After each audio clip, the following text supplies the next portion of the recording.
Triforce, it was going to be like microchips, and there was going to be like circuits throughout it.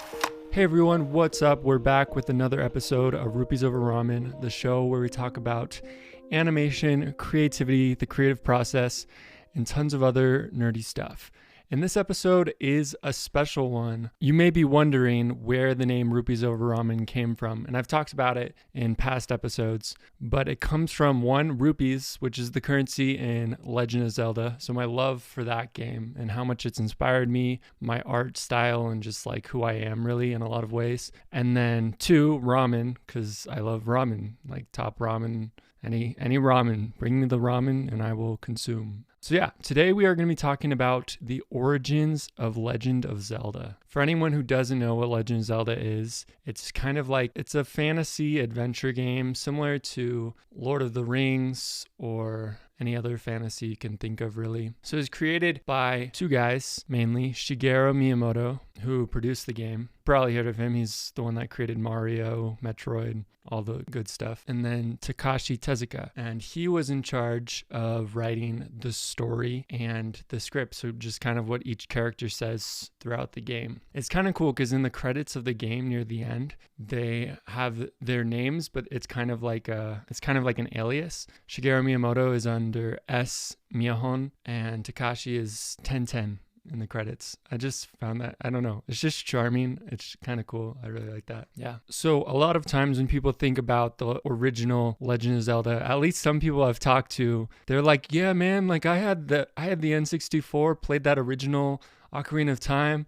And I'm like, yeah, that's not the original Legend of Zelda, but it's a really good one. I love Ocarina of Time. The original Legend of Zelda was created on the Nintendo Entertainment System, and before that, the Famicom Disk System in Japan. So this was like way back when in like the 1980s, basically. The graphics weren't intense. They were not like top tier. Maybe for the day, like people saw that and they're like, oh, dang, this is the chimichanga in a bag of chips. Like this is great. So going into the animation and look development for this, it's kind of different since it's a video game, and like the animation techniques aren't super crazy with pixel art, at least at this point in time. So it kind of came from Miyamoto growing up in Kyoto. And growing up in Kyoto, he had a lot of chances to kind of go on adventures, and he wanted, with this game, in his own words, he said, to give players a miniature garden that they can just put inside their drawer and pull out and explore that garden and see what it has to offer. And I think that's super cool. On Wikipedia, it talks about how Miyamoto explored nearby fields, the woods, caves. With the Legend of Zelda games, he wanted to impart to players that same sense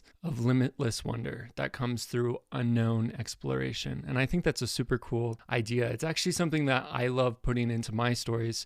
Unknown exploration, or when something is unknown, it's someone's first time seeing it, experiencing something. It's such a cool joy that someone can feel experiencing awesome things for the first time. According to Miyamoto, he said, when I was a child, I went hiking and found a lake.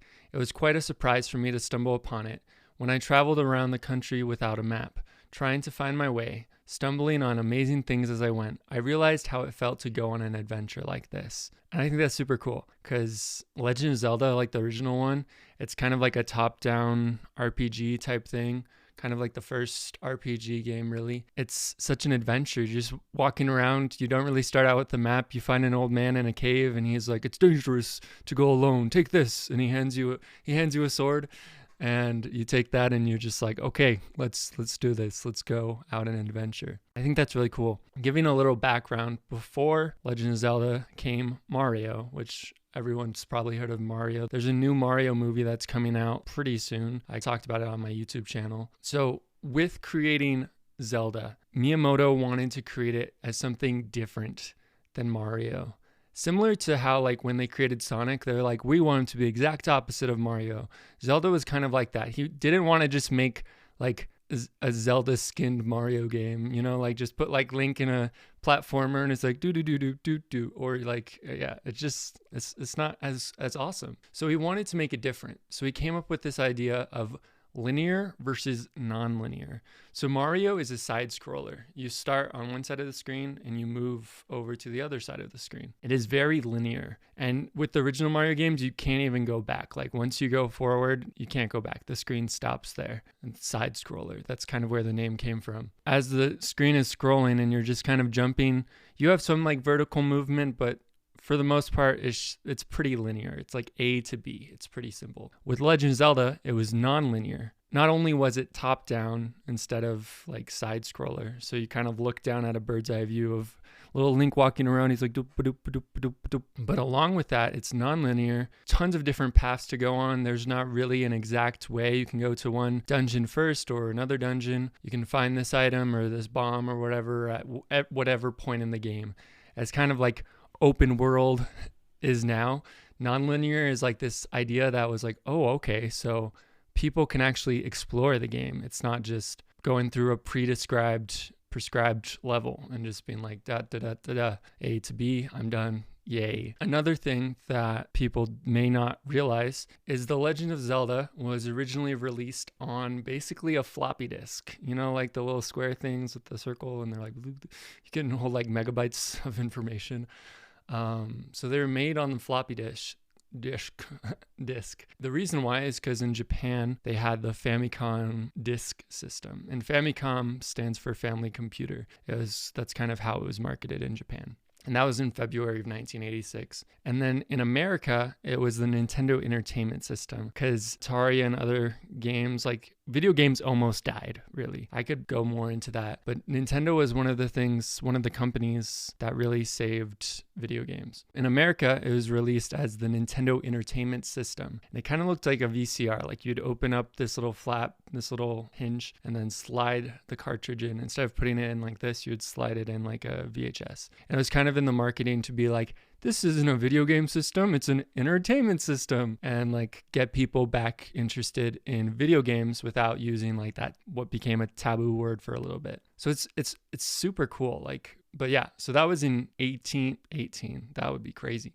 1988. And with that, the game was on a golden NES cartridge. And it is beautiful. I have one back home for my NES. It's just such a cool cartridge, really. It's super cool. So yeah, that's kind of where the idea came from. Might go into it a little bit more in another episode, but that's just kind of to give you the gist of where Legend of Zelda came from. Going on to characters in story. So you hear about, everyone's like, oh yeah, Zelda, he's that guy with like the green hat and he has the master sword and stuff, and you're like, no, that's Link. And some people just make the joke for funs. So Link, where does this name come from? You might be like, maybe like Lincoln, like Abraham Lincoln.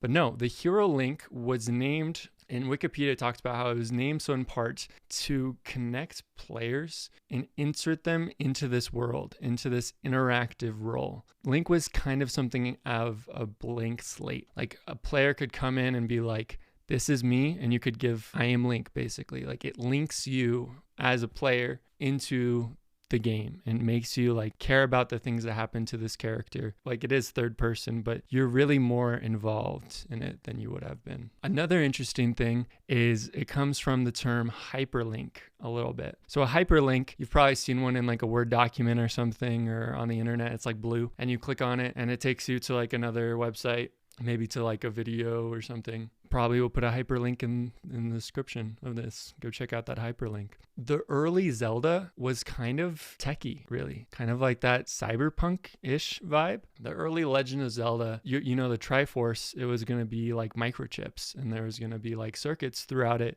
and it was going to be this like time-traveling protagonist type thing. Link was traveling through time to different time periods. And it's interesting because it's kind of come true. It's kind of come full circle. With Breath of the Wild, they've added Sheikah technology, and if you're new to Legend of Zelda, you're like, what is he talking about? But basically, I think it's really cool because it's come full circle. They started with, we want to make this techie game. They're like, no, we're going to make it more fantasy based. But they still kind of like have just been a little sprinkle of that techie stuff in there. So I think that's really cool. What is Zelda? Like, what is that? Zelda is the princess in the story, and her name actually came from a very unlikely place. If I were to ask you, what does the Great Gatsby have in common with Legend of Zelda? You might be like, okay, I have no idea where he's going with this, but let's see. So, the author of The Great Gatsby was F. Scott Fitzgerald, and his wife's name was Zelda Fitzgerald. Around the world, Zelda Fitzgerald was known as a pretty prominent woman. Shigeru Miyamoto was like, I actually think that's a super cool name. I like the sound of it. Let's use it. So there we go. That's how Zelda got her name. Moving on to some more of the storytelling. The one who wrote the story and the script, like I mentioned before, was Takashi Tezuka. And this was for The Legend of Zelda on the NES. And with that, there's kind of the talking like, it's dangerous to go alone. Take this. And it's interesting, like with doing research into this episode, because I didn't quite realize that he was the one. I always was like, Shigeru Miyamoto created Legend of Zelda. He's a super awesome guy. I never really thought of Takashi Tezuka. Looked him up, I'm like, oh, I've seen that guy before. And like he's still a part of Nintendo, and he's made a ton of awesome games and stuff. But yeah, he was the one who wrote the story for The Legend of Zelda. With that, I think that's kind of where my love for storytelling started, was with Legend of Zelda, which is why I gave this podcast the name Rupees Over Ramen, because it's something that goes super deep into my soul. Like RPGs in storytelling and fantasy and all of that, it all started with Legend of Zelda on the NES, and then later with like the N64 and Ocarina of Time, and then Minish Cap and Wind Waker and Breath of the Wild, going back to the Super NES at one point, and Link to the Past, which is a super awesome game. But with all that, it was with the story, with Link as that main character. He kind of started as this blank slate. Like I talked about it in a prior episode, Link doesn't really talk. He kind of goes like, ha, ha, hey, yeah.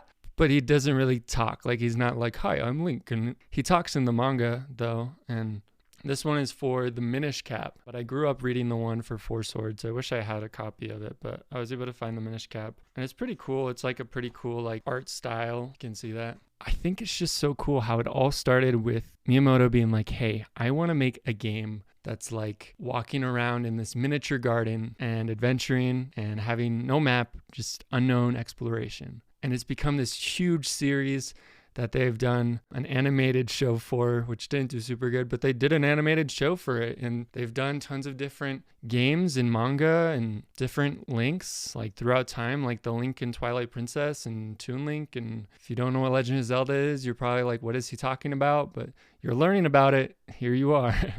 You're learning more about Legend of Zelda. With that, if you're still like, okay, Legend of Zelda sounds kind of cool, but you know, I'm more of like a Tolkien fan, or I like Harry Potter more, like that's my fantasy. That's like what I like. Well, guess what? Takashi Tezuka was a fan of Tolkien and Lord of the Rings. And when he was writing the script and the story for Legend of Zelda, he took inspiration from his love for those fantasy stories. And that's where it came from, is from the fantasy built upon fantasy, and different authors and writers were inspired by those that came before them. And that's how it works, is you're inspired and you learn from an artist and you become more like that artist, and you grow and learn and grow and learn, and it just kind of continues on in this endless cycle of growing and learning and being inspired by artists and writers and singers and whatever. Like, people inspire us, and the things that we create are inspired by the things that we take in each day, the inspirations that are all around us, even like where we live, that can inspire what we create.